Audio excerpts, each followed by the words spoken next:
বিকল্প জাতীয় সড়ক নির্মাণে কেলেঙ্কারির অভিযোগ। বিকল্প জাতীয় সড়কের কাজে অনিয়ম সহ একাধিক সমস্যা নিরসনের দাবিতে পথ অবরোধে বসল আম জনতা। ঘটনা উত্তর জেলার কদমতলা রানীবাড়ি রোডে, একেবারে কদমতলা থানার নাকের ডগায়। উল্লেখ্য, ধর্মনগর থেকে বরগোল কদমতলা হয়ে আসাম সীমান্তের ঝেরঝেরি পর্যন্ত 11 কিলোমিটার বিকল্প জাতীয় সড়কের কাজ পুনরায় শুরু হয়েছে। জানা গেছে, এই বিকল্প জাতীয় সড়কের কাজটির বরাত পেয়েছে বহির্রাজ্যের ইউগা কনস্ট্রাকশন কোম্পানি। তারা রাস্তা তৈরি করতে গিয়ে প্রতিদিন 16 চাকা 18 চাকা ডাম্পার গাড়ি দিয়ে অতিরিক্ত মাটি বহন করছে। তাতে একদিকে যেমন ধুলাবালির যন্ত্রণায় অতিষ্ঠ পথচারী সহ রাস্তার পাশে থাকা সাধারণ মানুষ, অন্যদিকে ভারী গাড়ি চলাচলের ফলে রাস্তা ভেঙে বড় বড় গর্তে পরিণত হচ্ছে। কদমতলা থেকে রানীবাড়ি সড়কের উপর বিভিন্ন জায়গায় গর্তে মাটি পড়ে কাদায় পরিপূর্ণ, যার ফলে প্রতিদিন ছোট বড় যান দুর্ঘটনা সংঘটিত হচ্ছে বলে অভিযোগ অবরোধকারীদের। মূলত এরই প্রতিবাদ জানিয়ে এদিন সকাল থেকে রাস্তা অবরোধে সামিল হন স্থানীয় জনতা, দোকান ব্যবসায়ী ও গাড়ি চালকরা। তারা কদমতলার রানীবাড়ি রোডের কদমতলা থানার সামনে রাস্তায় বাঁশ ফেলে অবরোধে বসেন, যার ফলে সড়কের উভয় পাশে শতাধিক ছোট বড় গাড়ি আটকে যায়, চরম দুর্ভোগ দেখা দেয়। খবর পেয়ে ছুটে আসে কদমতলা থানার পুলিশ, কিন্তু পুলিশের আশ্বাসে পথ অবরোধ প্রত্যাহার হয়নি। অবরোধ করার একমাত্র লক্ষণ হয়েছে আমরার এই রাস্তা এখন আর মানুষ চলাচল, টুকটুক গাড়ি বাইক কিচ্ছু চলাচলের উপযোগী নয়।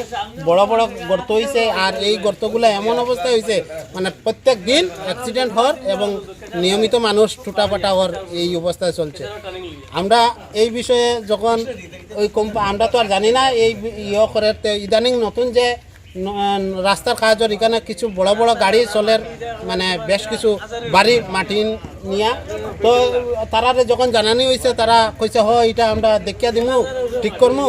তারপরে গতকালকে তারা এটা ঠিক করার লাগি খেয়ে বা খারা তারা আইসে, দুইজন আইসলো, আইয়া সারিয়ে তো তারা মাটি ফালাইতে চাইছিল। তখন আমরা বাধা দিছি যে মাটি দিও না, পাথর বা কংক্রিট বা ইট বা যে কোনো কিছু মাটি তো আরও গাড়া হয়েছে। তো কিছু মাটি পড়ছিল, এখন দেখা গেছে সকালবেলা আরও বেশি গাড়া হয়েছে। তো ডেইলি এইভাবে অ্যাক্সিডেন্ট হওয়ার আর এই দুর্দশা থেকে বাঁচার আর কোনো রাস্তা নাই। আমরা বাধ্য হইয়া আমরা আশপাশ দোকানদার সহ এলাকাবাসী আমরা ওই রাস্তায় নামছি। ম্যানেজারকে